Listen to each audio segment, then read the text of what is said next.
Welcome back, everyone. RecruitFest 2010, Eric Weingardner with Monster.com. For those of you who are watching at home, I hope we just took a big spike here from the office. This is, for me, the highlight of RecruitFest. As we've been building this agenda out over the past several months, we really wanted to hit the concept of candidate experience. We all say our people are our number one asset. Right? And we think about, okay, how do we treat our own employees? We've got a broad spectrum of that end to end. Some people really understand it. Others, why does that matter? And if you look at how you treat your employees, you go one step back and figure out how do you treat your candidates. And being that we're in recruiting and talent acquisition, that should be one of our leadership opportunities is what's the responsibility that we have to the people who step forward to our brands and express interest. Or when we reach out to you, and then determine we're no longer interested. What does that look like? And candidate experience is the hottest topic that we talk about today. And what we'll take on with this panel is the candidate Bill of Rights. Does it exist? Gerry said in his opening that he thinks that candidate experience is the recruiting unicorn, right? So we also know that there's strong opinions here on how we can tackle this and what we can do. So we have 50 minutes for this. It's incredibly important that we get participation from you in the room, and most importantly, the 2,000 plus people who are watching this in 32 countries and 40 plus states at this point. This is the hottest topic in our industry right now. Sorry to block you, Charlie. This is the hottest topic. Want to make sure that we're participating in it. Make sure you're chatting underneath the video box. Ask your questions through Q&A on the top right-hand side, and at noon Eastern, we're going to open up the phone lines for you to get in the queue and ask your question of the panel.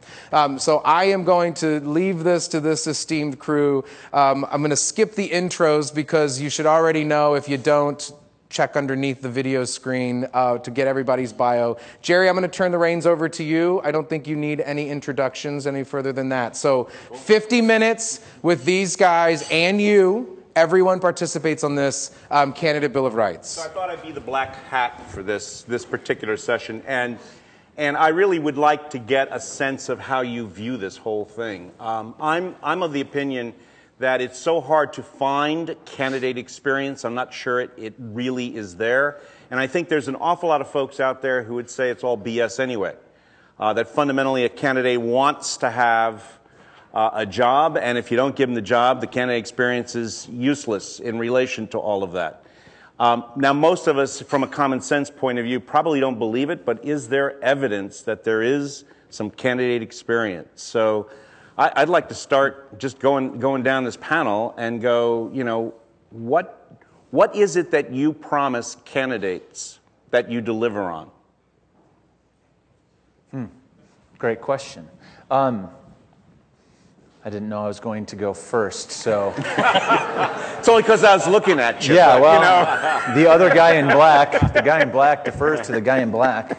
Well, I think, you know, simply put, one of the things I would say is organizationally, we definitely don't do as good a job at this as we should. And I think that's probably, if all of us are honest about it, we know that's the case. And I think there's a lot of reasons for that that aren't necessarily excuses, but I think that, you know, part of what's corroded this is sort of internally as we have fewer and fewer resources and fewer people to try and fill more and more jobs and with more and more applicants, something's got to give, and I think this is where it gives. And so for us, I would say, I think we do try to hold ourselves accountable to sort of the same sort of standards that we would our employees, that we'll treat you with respect, we will get back to you, that you will hear something back from us. Granted, sometimes it's an automated response. The reality of it is we don't have time to make phone calls to everybody.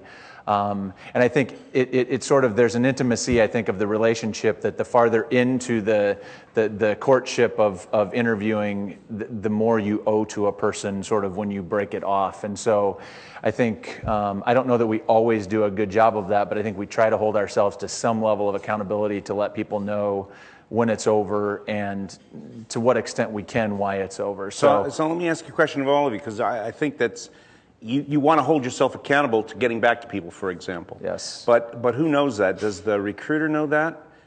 Or do the candidates ever know that? Do you have anywhere on your website or any of your websites that I promise that if you come here and you get interested in us and you get engaged in us, we will let you know the status. We'll thank you. Do we say, we don't say that explicitly? Okay. No. But I think there's a little bit, we were talking about this a little earlier, that I think there's sort of an economics and marketplace force here that, you know, without saying it, if you do it or you don't do it is very transparent to the applicant.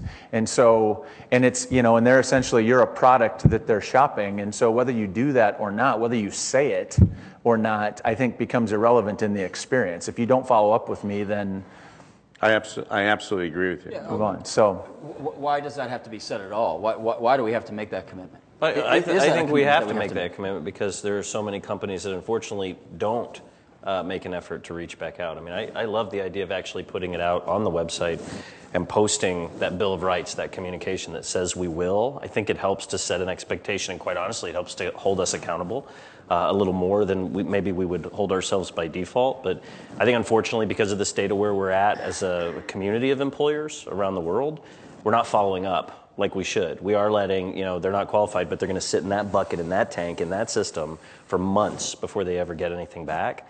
I'd love to be in a place where it's assumed that we'll get back to you in a timely manner, but that's why I think it does warrant mentioning.